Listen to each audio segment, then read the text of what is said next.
Isabel Quebón. Yo creo que hay bastantes cosas controversiales en el diagnóstico, el conteo de los folículos, la AMH, si se introduce en el diagnóstico o no. ¿Qué opinas tú realmente sobre eso de la evidencia y qué tan robusta es esa evidencia para afirmar hoy en día que una paciente tiene ovario poliquístico y a qué edad es más certero hacer el diagnóstico? Correcto. Pues mira, definitivamente de acuerdo a la charla que dimos, yo creo que es importante tener en claro varias cosas. Una, que el ovario poliquístico cambia su presentación a medida que cambia la edad de la mujer, en la adolescencia, en la edad reproductiva y en la perimenopausia. Eso por un lado. Por otro lado, es importante tener en cuenta que la paciente con ovario poliquístico, independiente o no de su deseo de embarazo, tenemos que siempre tratar de diagnosticarla y tratarla por los desenlaces que puede tener esta paciente en su futuro. Y tercero, y muy importante, es cómo hacemos el diagnóstico.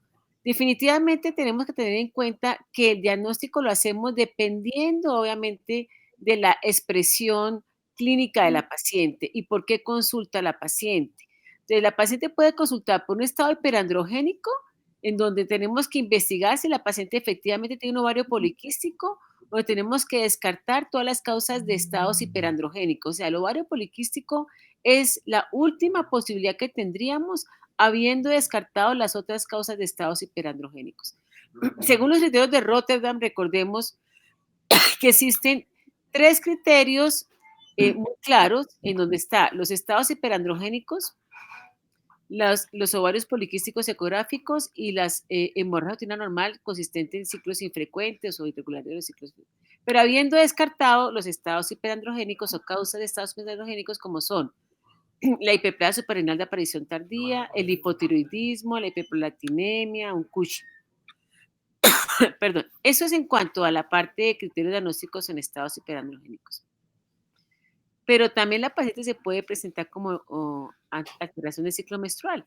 En ese caso, si la paciente se presenta como alteración del ciclo menstrual, tenemos que mirar qué otras causas pueden haber como alteración del ciclo menstrual. Como puede ser, si la paciente está en un estado perimenopáusico, posiblemente la paciente ya está entrando en esa alteración hormonal que no necesariamente puede ser por un ovario poliquístico, o también la paciente adolescente. Entonces, en ese orden de ideas, la antimuleriana, que pienso que puede tener en ese momento una gran preponderancia y cada vez la estamos utilizando más, nos puede despegar un poco el criterio diagnóstico. La antimuleriana entra dentro de las nuevas posibilidades de diagnóstico ovario poliquístico porque sabemos que la hormona antimuleriana es la que nos expresa en un momento dado la cantidad de células de la granulosa que tienen estas pacientes que están detenidas en su crecimiento por lo que ya les expliqué en toda la parte de fisiopatología. Y una hormona antimuleriana, definitivamente, por encima de los valores normales, en una paciente, sí nos habla a nosotros que posiblemente es una paciente que tiene un ovario androgénico, ovario poliquístico. Sabemos que el corte de la hormona antimuleriana por encima de 4, podemos decir que es una paciente altamente sospechosa de ovario poliquístico. O sea que es posible que en el futuro tengamos un nuevo criterio que no está mencionado en el criterio de Rotterdam. Exactamente. Y que probablemente los trabajos nos evidencien eso, ¿no? Exactamente. O sea, la hormona antimuleriana todavía no está entre los criterios diagnósticos, pero es una herramienta que cada vez la estamos utilizando más, sobre todo en aquellas pacientes que es muy difícil el diagnóstico y decimos, bueno, miramos la hormona antimuleriana que posiblemente nos aclare un poco más el diagnóstico. Ariel, yo sé que está que te habla porque ya el diagnóstico está hecho y hay que comenzar a tratar al paciente. Pero bueno, a veces hay dudas sobre si el paciente realmente tiene ovarios poliquísticos o no. Y hay a veces como un overlapping entre los pacientes que tienen amenorrea hipotalámica funcional y los pacientes que tienen realmente síndrome poliquístico. Y el tratamiento con anticonceptivos puede ser de pronto contraproducente para un paciente con amenorrea hipotalámica funcional, en el cual probablemente su estrógeno que necesite para proteger sus huesos sea diferente al estrógeno de un anticonceptivo. ¿Tú qué opinas sobre eso? No, usted tiene razón. Como acaba de explicar Ivoncita, todos los criterios que se han ideado para el diagnóstico del síndrome de ovarios poliquísticos exigen que haya descartadas otras causas de disfunción ovulatoria o anovulación y otras causas de hiperandrogenismo. Entonces, efectivamente, una de las razones es la que usted está mencionando, doctor Parra, es decir, si uno no ha hecho el diagnóstico diferencial entre una amenorrea hipotalámica y una amenorrea o una disfunción ovulatoria por síndrome de ovarios poliquísticos, pues no estaría indicado el tratamiento o el manejo. Y efectivamente, como usted le señala, en la amenorrea hipotalámica cada vez se acepta que no se usen los anticonceptivos orales porque producen un bloqueo mayor de la GnRH. Sí, señor. Y he leído también que algunos de los pacientes con amenorrea hipotalámica podrían terminar teniendo síndrome de ovario poliquístico al seguirlos. O sea que es un año o 2 años de una zona gris en la cual el médico general, que estamos muchos aquí, ginecólogos generales y los especialistas en endocrinología, pues uno no sabe a veces qué hacer, ¿no? Y dice, Sí. bueno, me pongo a darle anticonceptivos o espero, ¿cómo organizo ese diagnóstico antes de comenzar a dar un tratamiento? Sí. Al paciente que no desea fertilidad, obviamente. Sí, claro. Es muy importante lo que ustedes han señalado, especialmente en las niñas adolescentes. Por eso los criterios en niñas adolescentes a veces exigen, primero, que estén los 3 criterios de Rotterdam, no 2, y segundo, que, por ejemplo, las alteraciones relacionadas con la ovulación lleven al menos 2 años después de la menarquia. Es decir, que hay que ser cuidadoso con el diagnóstico en adolescentes por lo que usted ha señalado, o sea, no ir a confundir, digamos, un retardo constitucional del desarrollo o una amenorrea hipotalámica con una anovulación por síndrome de ovarios poliquísticos. También teniendo en la cuenta que en la pubertad, en la adolescencia, pues la niña puede tener signos de hiperandrogenismo fisiológicos. Eso es muy cierto y a veces se confunde la hipertricosis realmente con el hirsutismo. Entonces, Sí. hay una leve, también teniendo en cuenta la etnia, de dónde vienen, es difícil a veces esa parte del diagnóstico clínico. Claro. Pero ya teniendo el diagnóstico, Ariel, Sí. tú le das anticonceptivos a esa paciente, ¿cuáles escogerías? ¿Los que tienen progesterona sola, los que están combinados y por cuánto tiempo le darías?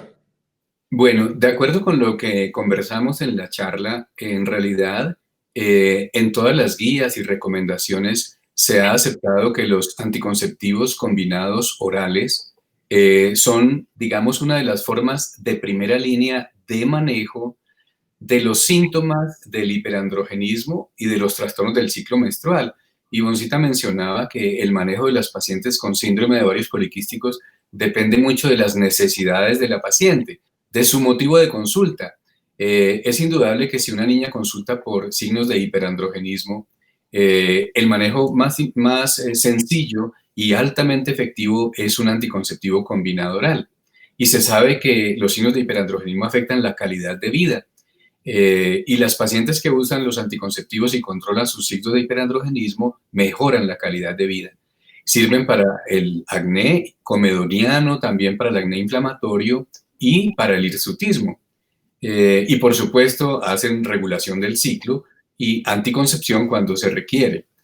Digamos que la preocupación fundamental es que las personas saben que en el síndrome de ovarios poliquísticos puede haber trastornos metabólicos, entonces las personas se preocupan porque dicen, pero ¿cómo hay un anticonceptivo que puede afectar el metabolismo a una niña que da de por sí o a una mujer que ya de por sí tiene un trasfondo metabólico? Y la otra pregunta es, ¿hasta cuándo? Siempre en la práctica la paciente o la familiar llega y dice, doctor, pero es que lleva 3 años tomando anticonceptivos, ya está bueno, vamos a dejarla descansar. Y pasan 6 meses y ella arregla normalmente y después obviamente la enfermedad o el síndrome vuelve nuevamente a aparecer y los síntomas vuelven a aparecer. ¿Qué recomiendas tú en la práctica para toda esta audiencia que tenemos en este momento? Bueno, yo creo que hay una cosa muy importante que siempre señalaba en numerosas conferencias, Ivonne y usted también, y es que el pilar central del tratamiento son los cambios en los estilos de vida. Si una persona con síndrome de ovarios poliquísticos hace ejercicio y un plan alimentario apropiado y baja de peso, puede lograr inclusive la ovulación espontánea sin tratamiento, lo cual regulariza el ciclo menstrual. Pero si esto no se logra, y en algunas personas, aunque bajen de peso, no se logra, el manejo puede ser instaurado, puede ser prolongado. Sobre los descansos, no se ha demostrado que los descansos disminuyan algún riesgo particular. Inclusive se ha dicho, dado que las mujeres que usan anticonceptivos orales tienen el mayor riesgo de un evento tromboembólico en el primer año de uso, que posteriormente, en realidad, cambiar un anticonceptivo o dejar descansar a una persona y después cambiar un anticonceptivo la expone nuevamente a este riesgo. Así que no es como una idea central estar descansando, y se pueden usar por tiempos muy prolongados cuando se requiere. Yo eso quisiera agregar algo más, Guido, si te parece, y es, no sé, a veces nos vemos enfrentados a pacientes que tienen esa prevención de utilizar anticonceptivos. Yo tengo con una frecuencia, sobre todo en adolescentes, Correcto. eh, y desafortunadamente estamos en un país donde las mamás y los padres creen que si la niña va a utilizar anticonceptivos, eso, entre comillas, es una libertad sexual. Entonces, a veces, depende, obviamente, hay unas opciones que a veces podemos utilizar. Y es, sabemos que tenemos que tratar a estas pacientes porque definitivamente este estado hiperandrogénico acompañado de una irregularidad menstrual en las niñas, en estas adolescentes, pues es incómodo para ellas desde el punto de vista emocional, en todo aspecto. Entonces, hay alternativas. Si no desean los anticonceptivos, tenemos las alternativas de usar progestágenos cíclicos. Sí, En el mercado tenemos la progesterona natural miconizada, que se ha encontrado muy beneficiosa, se da por 10 a 12 días cada mes. Tiene que ser muy juiciosa estas adolescentes o esta señora o esta mujer para utilizarla de 10 a 12 días para permitir la descamación endometrial, porque el problema es la hiperplasia endometrial a largo plazo que se produce en estas pacientes cuando tienen ovarios androgénicos, y pues eso es lo que queremos evitar. Entonces, es la utilización de progestágenos cíclicos, la progesterona natural miconizada, y yo estaba utilizando mucho la dihidrogesterona, sí, pero correcto. desafortunadamente la hidrogesterona en Colombia desapareció del mercado, Correcto. porque todo lo que sabemos nosotros comercialmente que está sucediendo en este momento. Entonces, tengo pacientes que lo están consiguiendo en los países Decimos. vecinos, pero es muy difícil. Entonces, estamos con progesterona natural miconizada en ese momento, que es la única herramienta, porque el acetato de medroxiprogesterona no es conveniente, porque son a largo plazo, hay que utilizarlo mucho tiempo. Yo personalmente no la utilizo para esto. Y los antiandrógenos. Entonces, podemos utilizar la espironolactona de 25 a 100 miligramos en esas pacientes que tengan un estado hiperandrogénico, ya sea el acné, en fin. Podemos ayudarnos con ellas, tanto con la progesterona natural miconizada como la utilización de espironolactona a largo plazo, mínimo un año. Y bueno, y vamos mirando a ver cómo va esta niña avanzando en su tratamiento. Si es que, porque no desean, idealmente los anticonceptivos, pero porque definitivamente no desean anticonceptivos, pues tenemos que darles alternativas. Sí, sí, correcto. Totalmente de acuerdo. Alternativas importantes y todos coincidimos en que el estilo de vida es nuestro primer paso. Sí, señor. ¿Correcto? Primer paso tanto para el manejo, en el caso que no desee familia, como en el caso mío para inducir la ovulación. Correcto. Porque para inducir la ovulación este es un factor realmente importante. O sea, personas que el índice de masa corporal esté por debajo de 18 son problemáticas. Correcto. Y no deberíamos inclusive aceptarlas para inducir la ovulación hasta no tener una recuperación del tipo de alimentación que está recibiendo la gente con los dulces y con todas estas azucarados, que creo que el Senado pues tiene que tomar una opción clara sobre esto, y no sé cómo lo manejarán, pero creo que de alguna manera va a impactar a la comunidad, y eso nos va a favorecer a los que trabajamos en fertilidad y a los que manejan esto desde el punto de vista endocrinológico. Indudablemente, tener una sociedad más sana es tener una sociedad más fértil y con menos problemas de todo punto de vista, ¿no? Así que yo creo, bueno, en lo que me compete a mí, solamente reafirmar que algunos paradigmas han cambiado, pero muy poco. Cambiamos de antiestrogénicos para inducir la ovulación, del citrato de clomifeno como primera opción, a pasar a el letrozole, que al fin y al cabo también busca lo mismo, es un antiestrogénico, pero por otra vía.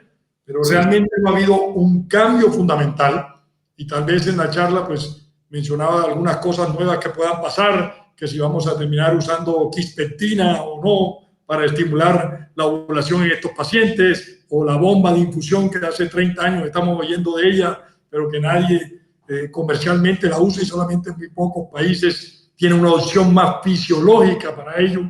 Y yo creo que tenemos que cambiar el término un poco de la inducción de la ovulación de baja complejidad. Yo he tratado de decir en la charla que ese término baja complejidad, con todo lo que yo creo que había explicado de baja complejidad, no tiene nada. Es lo más complejo ordenar a una paciente de una manera fisiológica, ¿de acuerdo? Y no solamente para que ovule, sino cómo hacer que se embarace.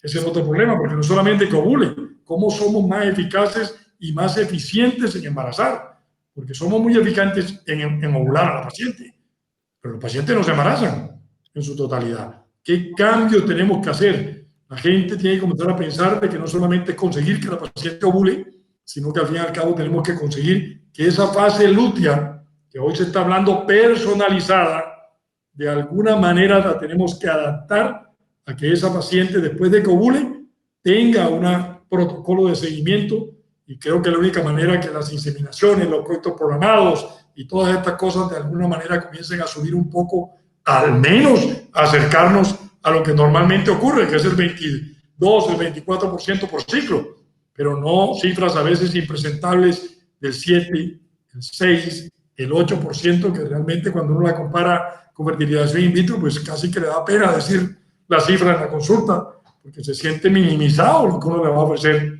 a esa paciente. Correcto. Ha habido cosas importantes en este siglo que creo que valen la pena comenzar a mirar. Y bueno, agradecerle a ustedes porque ha sido una charla muy interesante, un debate muy ameno, y no sé si quieres agregar algo más.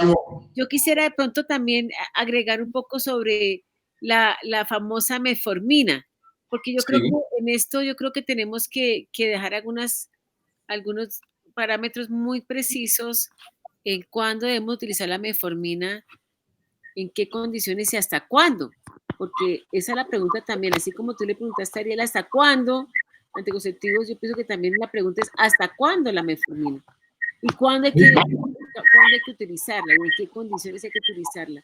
Definitivamente es muy claro y creo que todos estamos de acuerdo que cuando hay resistencia a la insulina, porque la metformina no la podemos utilizar indiscriminadamente para todo el mundo, no solamente para aquellos pacientes que tengan resistencia a la insulina. Ni es para perder peso tampoco. Correcto. Es un tratamiento muy localizado y creo que tiene una competencia hoy en día con los mioinositoles, que de alguna manera tiene otra vía por lo cual también pueden actuar. Y creo que esas combinaciones pues, que se están dando, están haciendo muchos trabajos sobre ello y han conseguido inclusive embarazos sin necesidad de que tengamos que usar inductores de la ovulación. Sin embargo, la metformina para inductor de ovulación sigue siendo off-label.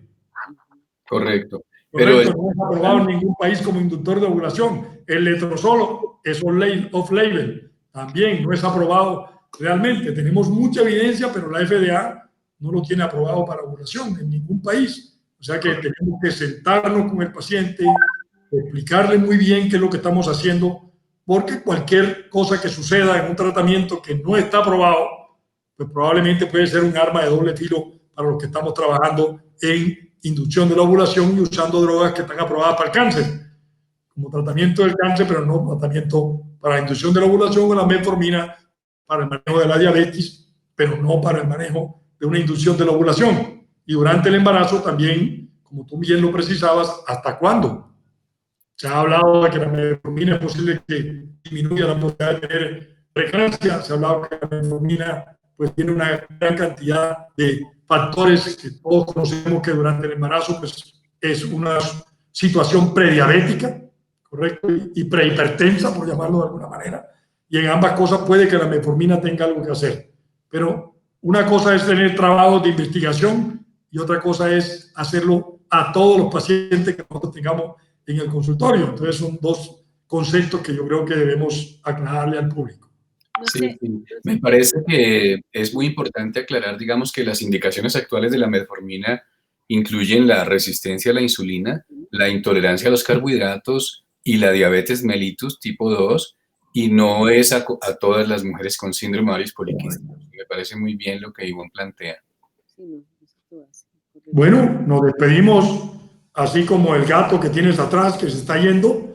Nos despedimos ahora y esperamos que este congreso sea tan exitoso como todos esperamos. Buenas noches para todos. Muchas gracias por la asistencia. Buenas noches Bueno, a todos. buenas noches.